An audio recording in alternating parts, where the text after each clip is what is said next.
with these other sports where these guys are making so much more money and have so much more visibility, and they all say the same shit. Like, bro, how is Supercross not bigger?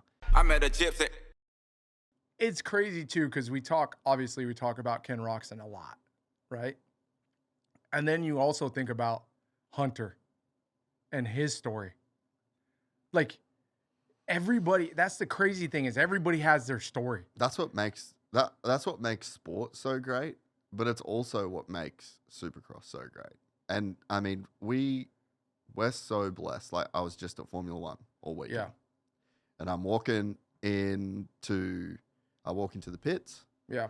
And reserve drivers are coming up to me, and mechanics are coming up to me, and team principals are coming up to me, and they just fucking geeking on Supercross. All of them. The amount of who's winning the championship, like the level of respect, and I think as well, like for the fans, that when I was going on my rant, I'm saying I don't want to be this guy. I fucking hate being this guy. Yeah. I care so much because I feel like you're the same. Like, oh, without a doubt. We see what the general population doesn't see. Like, we're not the biggest sport in the world, but we have... No, we're not even close, actually. Not even close. And we have the best athletes. We have the best racing. I'm at Formula One, and I didn't even watch the race. Yeah. I'm just talking. I'm like in BSing. In meetings, like totally. Yeah, it's like it's a work thing. Yeah. I'm not there to watch the racing. I go home, I put it on the TV, I catch up, I dive in. Yep. Because you can't watch the race. Yeah. We're on the paddock club, and it's the start straight. Yeah.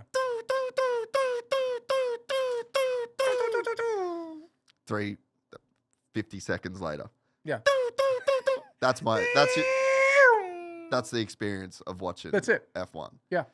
We get to go into a fucking stadium, sit in a suite if you're so lucky to do that, with food and drinks and service, and it's all in front of you. Yeah. You can see the entire race. You can watch every single second of every single race from a fucking amazing view inside an awesome stadium. Yep. It is so incredibly rare.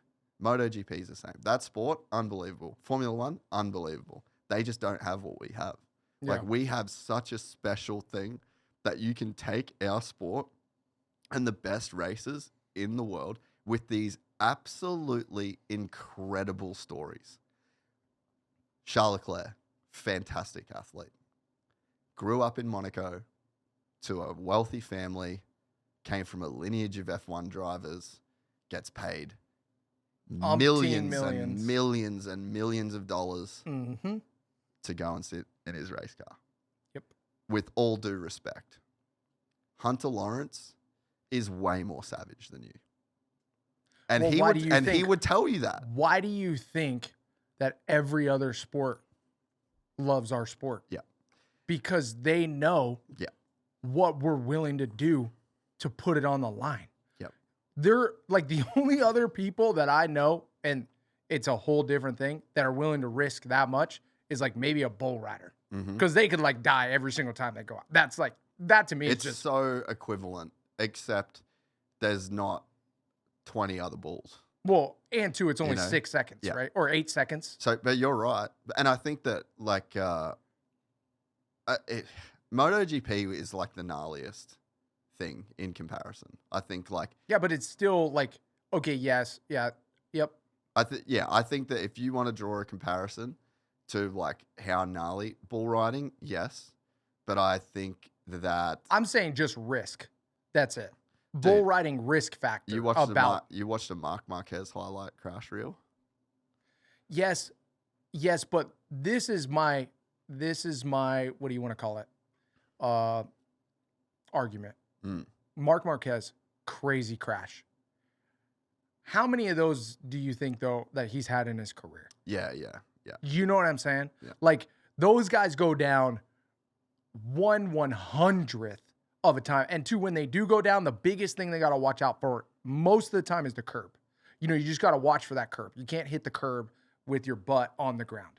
But you're in leathers. You're sliding across a flat surface. Airbags. It's gotten a lot safer. Yes. Yeah.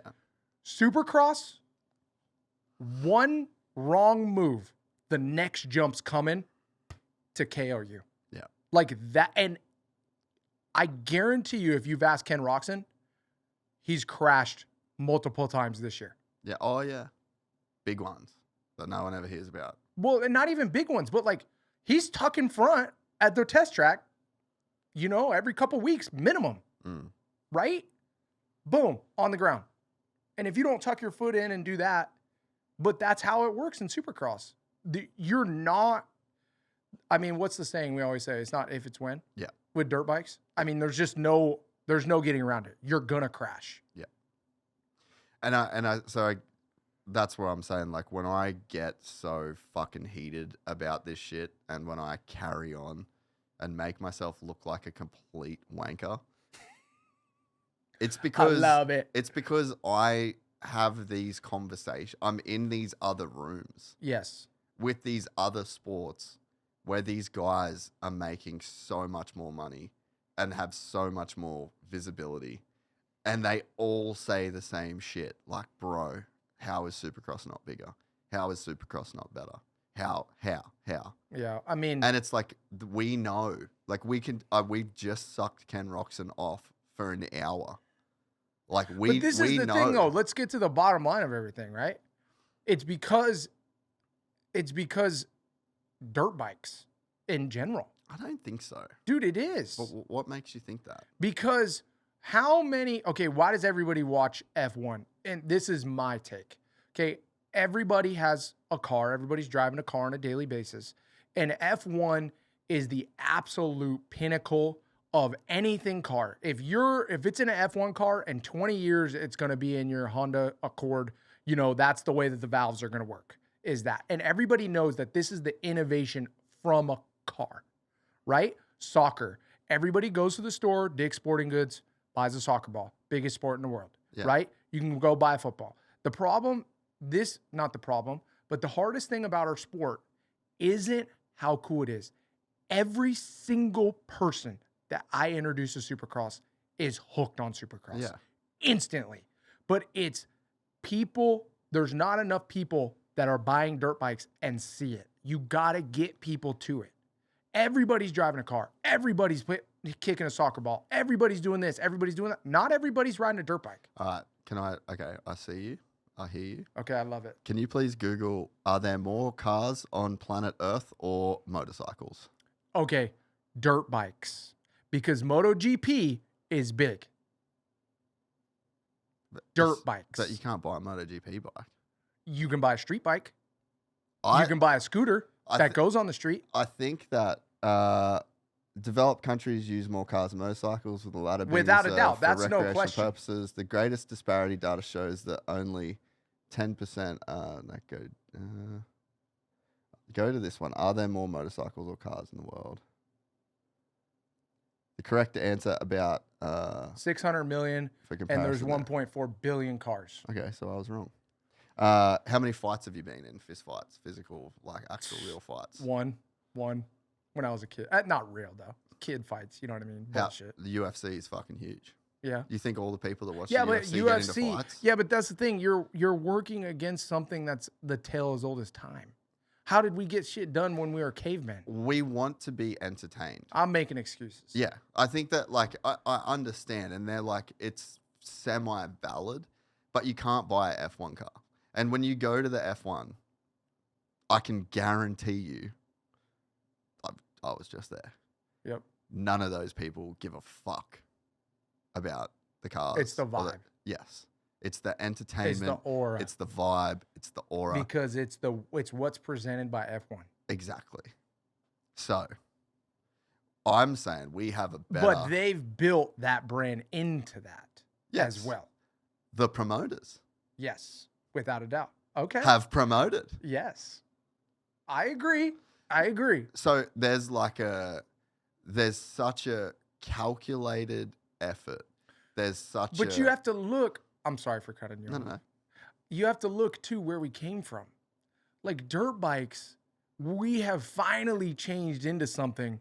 I still get people asking me, "Oh, can you do a backflip?" Yeah. Still to this day. Yeah. Okay, obviously it's changed a lot. That's such a real thing, yeah. But the other thing, right? And love Deegan, love all those guys. But the other thing is like, oh, do you guys like just like party? You guys are badasses, huh? You guys just party and you guys are just how much effort does it take to ride a dirt bike? That's because of movies and we are just starting in 2026 to become like real, like seen from the public as real athletes. Yeah.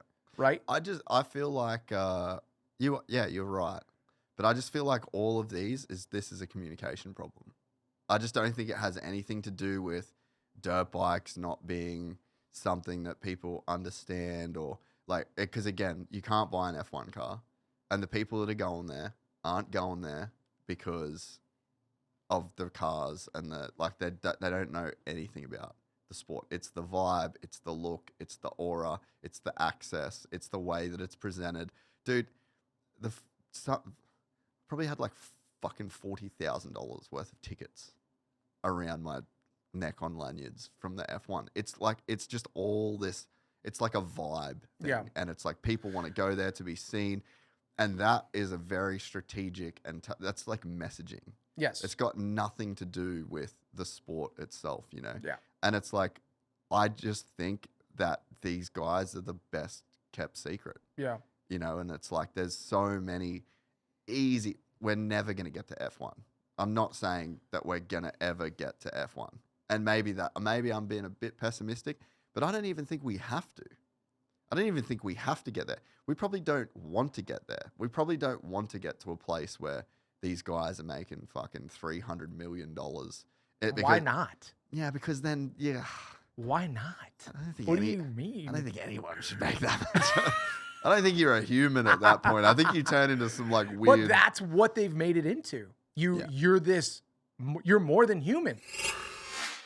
You just finished watching a clip from the full 3-hour podcast. You're on our Clips channel. The full podcast live on the Gypsy Tales podcast channel. It's linked right here. Go over to that channel, give us a like, give us a subscribe, and make sure you never miss a full episode of the Gypsy Tales podcast. If you don't want to watch it on YouTube, you want to watch it on the go, you can also head to our iTunes or Spotify to get the full 3-hour podcast in audio format.